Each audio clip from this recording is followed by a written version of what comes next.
I think he can't fathom to just live a modest lifestyle. It's like he gotta be lavish. Right. He's got to have those videos where it shows you all the watches, where he opens the case up. Yeah. You know, he got the latest watch and the latest car, and look what I just bought. And when you get into latest watches and latest cars, you get into that like, boy, that money goes quick. Yeah. Bugattis are like $3 million. There's watches that are $3-5 million. Is they wind up going broke at a certain point, right? First of all, taxes, child support, all that kind of stuff, that promoters, this and that, and then just the way you spend your money. Could be bad investments. You could try to do the right thing and wind up with bad investments. You could just spend too much. And the thing is, if you're not the best in the world anymore, but you're one of, let's say, the 50 best in the world at what you do in your weight class, still hard to tell that dude you can make $100 million. No, don't do that because you're old. Right. Why would he not do that? You know, if you have the right money behind it and the right promotion behind it and the right kind of commercials behind it, you can turn anything or anyone into a star. So it's basically you're just choosing to do what you want to do. So if you want to do Mayweather and Pacquiao, I think it can be done in a way where people are going to be curious enough to watch it. And you guys were just talking about, it's on Netflix. It's not behind. It's not necessarily behind the paywall, aside from unless you don't have a Netflix subscription, but people are going to watch. Terence Crawford challenges Floyd Mayweather about requesting $100 million for a fight with Manny Pacquiao. He points out that although Floyd once earned enormous sums, his financial situation appears to be diminishing now.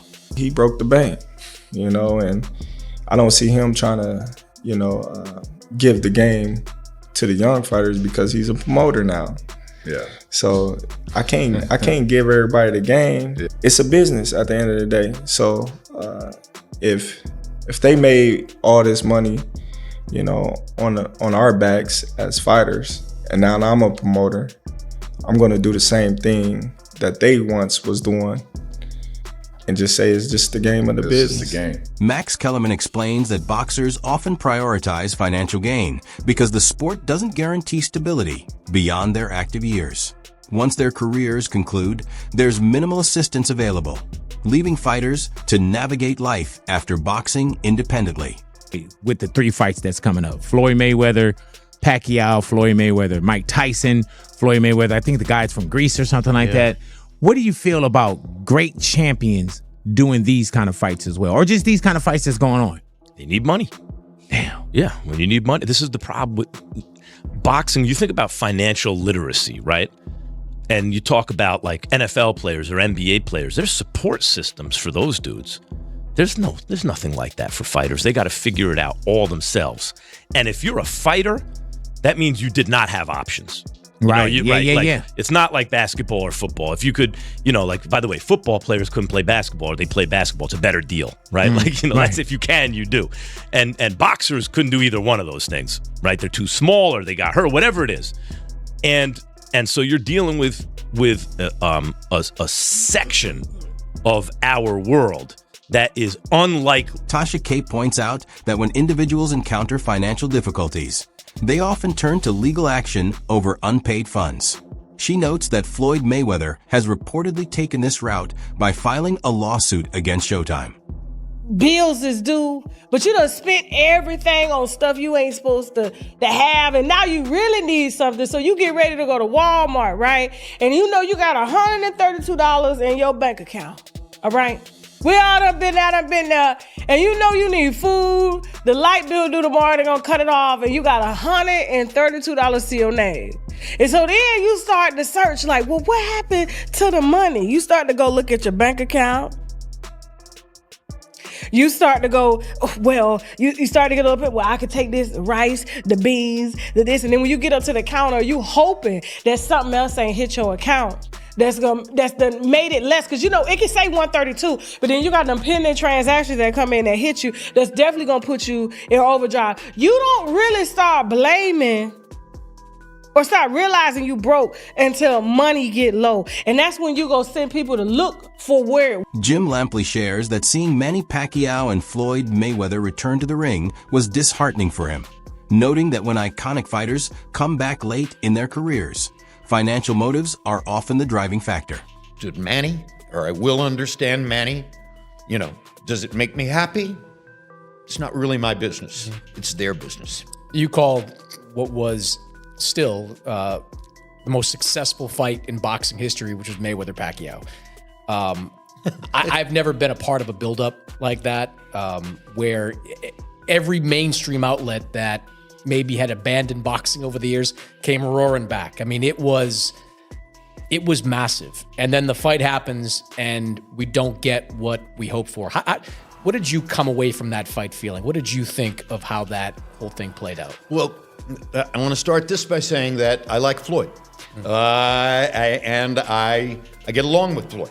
I'm happy for Floyd that he was the first great social media master who demonstrated what the power of social media could be, how an event could be sold on social media. Jeff Mayweather suggests that a rematch between Floyd Mayweather and Manny Pacquiao might have been feasible sooner.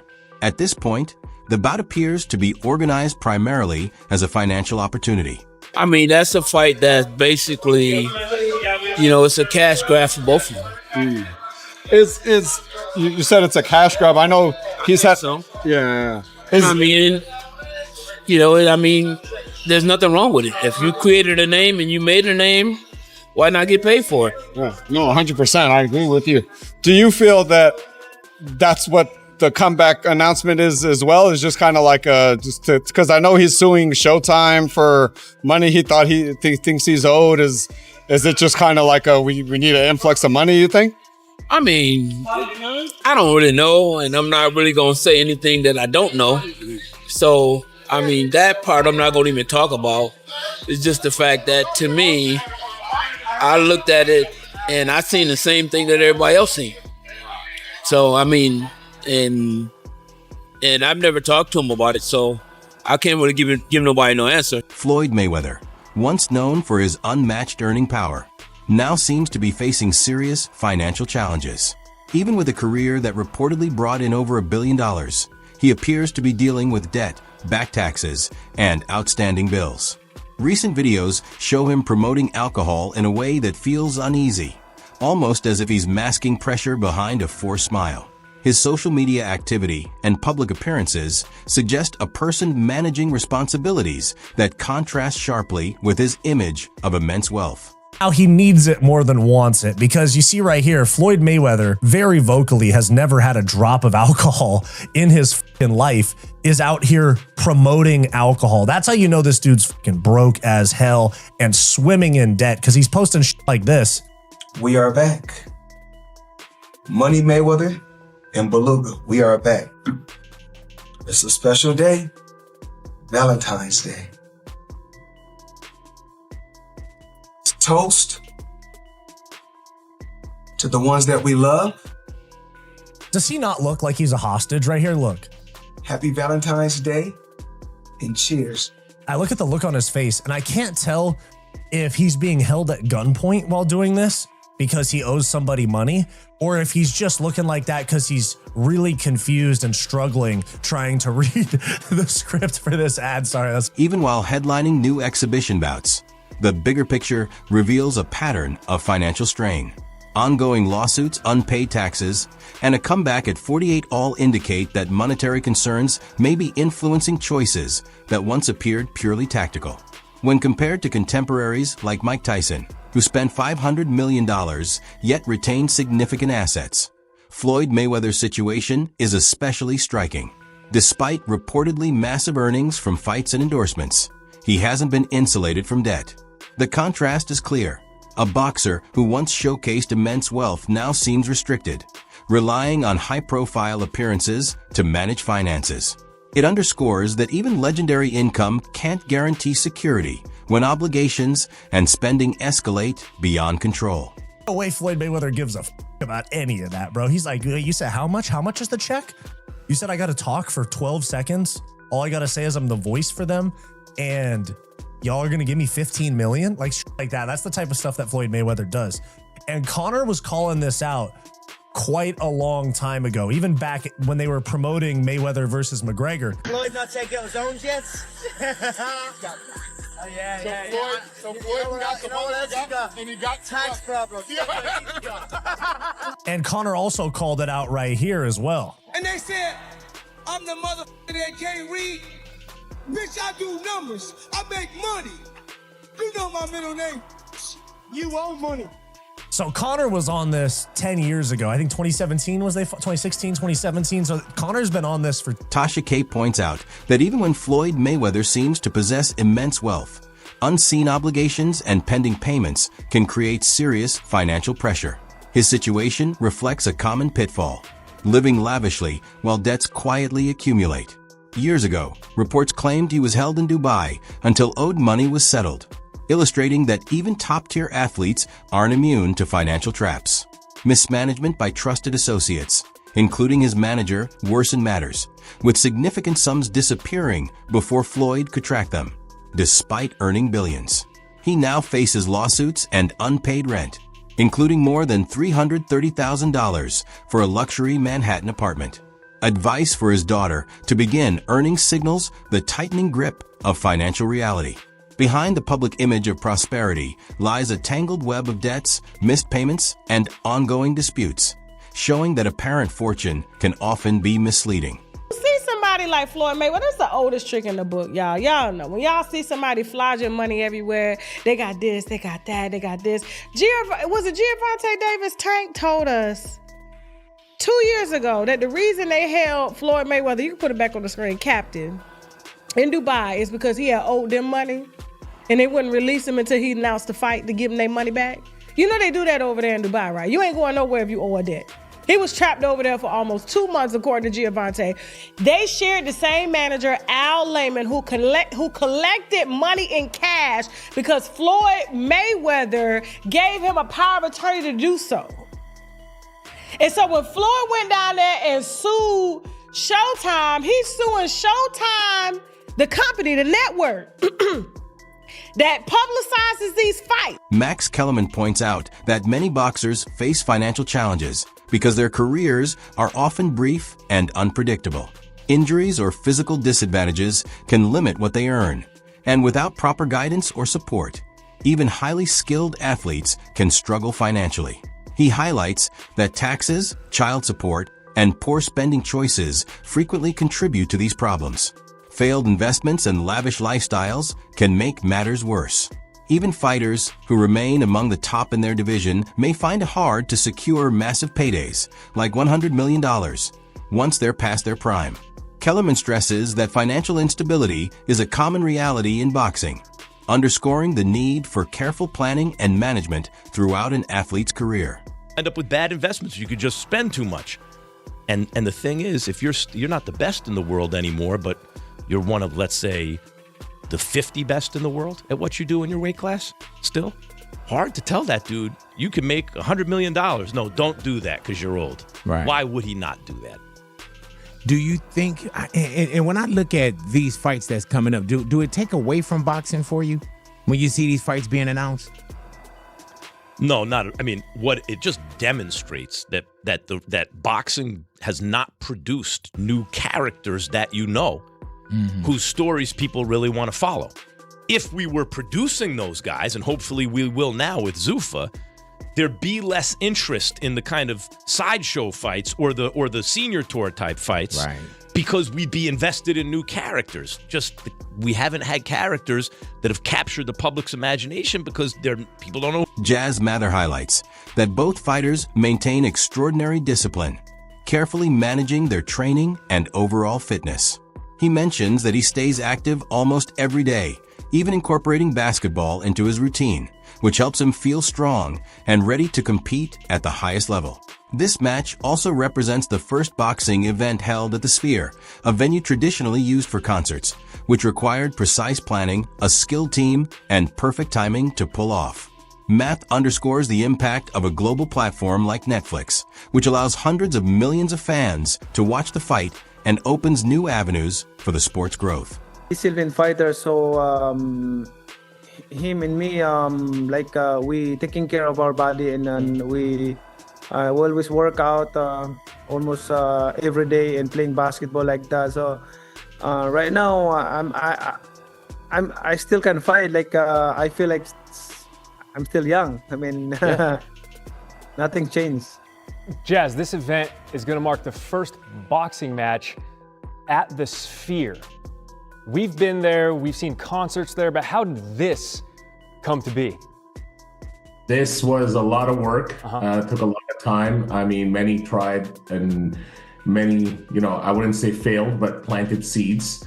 It just took the right time and, having the right team in place to be able to get it done, right? It's really a timing thing and all the right people involved. Manny Pacquiao's recent comeback triggered a competitive response from Floyd Mayweather, showcasing the determination and elite status of both fighters who have left a lasting mark on boxing. Jazz Mather explains that challenges in arranging fights often come from people putting their own interests ahead of the athlete's goals, with too many middlemen complicating negotiations. Ahead of Floyd's 49th birthday, Manny extends wishes for health and blessings, reflecting the mutual respect between the two legends. The upcoming Mayweather vs. Pacquiao 2 fight is shaping up to be historic, bringing these iconic figures together on a stage in Las Vegas like never before. Of course, Manny came out of retirement. He did a return pro fight of last year. Obviously, Floyd sees that. Floyd's very competitive. He wants the same thing. He feels he can come in, he can do the same thing, and why not give it that chance? They're both the best in the game. They're both world renowned, and the sport would not be what it is without them. I think that's fair to say, given their stature, for sure. Jazz, quickly, I want to ask you the biggest impediment to getting this done, because it sounds like Manny's wanted to have a rematch over these last 11 years. What's been the biggest barrier, the biggest hurdle you've had to overcome? The biggest barrier would be, I would just say, there's people in the way that just don't present either the deal the right way, or just are not able to get it closed. A lot of times people will look after themselves rather than look after the fight. Wade Plemons notes that Floyd Mayweather's recent matches, including exhibitions with Mike Tyson and the upcoming fight against Manny Pacquiao, are largely driven by financial considerations. Even as one of boxing's all-time greats, Floyd reportedly faces hundreds of millions in missing funds and several years of unpaid taxes, making these high-profile bouts more than just athletic competitions. They serve as a way to recover money. Plemons adds that capitalizing on Floyd's flawless 50-0 record and teaming him with global stars like Manny Pacquiao guarantees enormous pay-per-view demand and revenue, especially with platforms like Netflix promoting the events.